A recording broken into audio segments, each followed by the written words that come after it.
அஸ்ஸலாமு அலைக்கும் ஃப்ரெண்ட்ஸ்.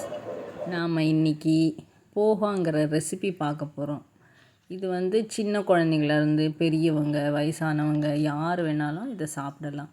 இது ரொம்ப ஈஸியான டிஷ்ஷு. முதல்ல ஒரு கடாய் வச்சுட்டு எண்ணெய் போட்டுட்டு கொஞ்சம் கடுகு போட்டுக்கலாம்.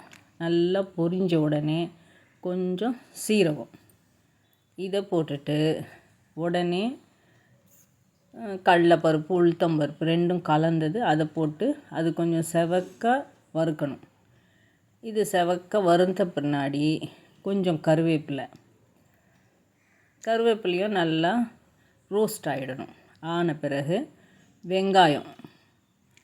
வெங்காயம் போட்டு நல்லா வதக்கணும். கொஞ்சம் ஒரு கண்ணாடி பதம் வரணும். கண்ணாடி பதத்துக்கு மேலே வந்தால் இன்னும் கொஞ்சம் நல்லாயிருக்கும். இதை வதக்கிட்டு நல்லா வதக்கணும். இந்த டிஷ்ஷை டயட்டில் இருக்கிறவங்க முக்கியமாக எடுத்துக்கலாம். இதில் அதிகமான கலோரிஸ் கிடையாது.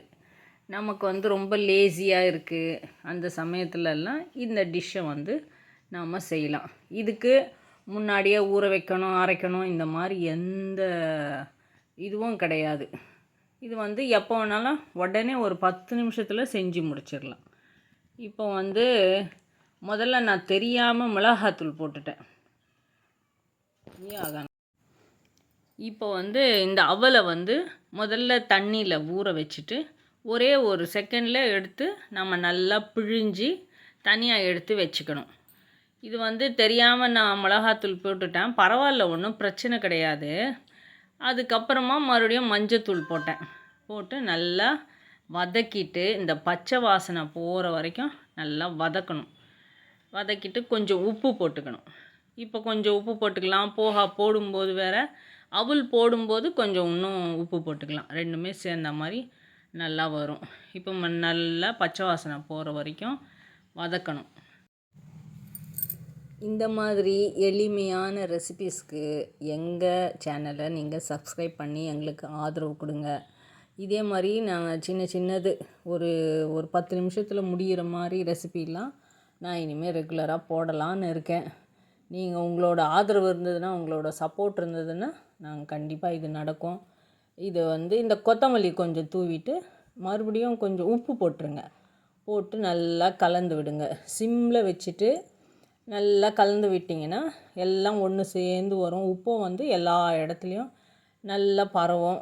அப்புறமா அந்த டேஸ்ட்டே தனியாக இருக்கும். சிம்மில் வச்சு செஞ்சிங்கன்னா அதோட டேஸ்ட்டே தனியாக இருக்கும். நம்ம வேகமாக செஞ்சால் பாதி வெந்து மாதிரியும் வேகாத மாதிரியும் கலகாத மாதிரியும் இருக்கும். கொஞ்சம் டைம் எடுத்து பண்ணணும். ஒரு 5 மினிட்ஸு பண்ணிங்கன்னா ரொம்ப நல்லாயிருக்கும். எங்களோட ஃபர்னிச்சர் ஷாப்ஸ் இருக்குது. அதில் நாங்கள் ஃபோம் தலகாணி, ஃபோம் பெட்டு, ஃபோம் சோஃபா, கட்டை சோஃபா அந்த மாதிரிலாம் நிறைய நாங்கள் வச்சுருக்கோம். அதை கூட வீடியோவாக போடலான்னு இருக்கேன் நான். நீங்கள் கண்டிப்பாக என்னோடய சேனலை நீங்கள் பார்க்கணும். பார்த்தீங்கன்னா தான் உங்களுக்கும் ஒரு ஐடியா வரும். இந்த ரெசிபி நீங்களும் வீட்டில் செஞ்சு பார்த்து எப்படி இருக்குன்னு எனக்கு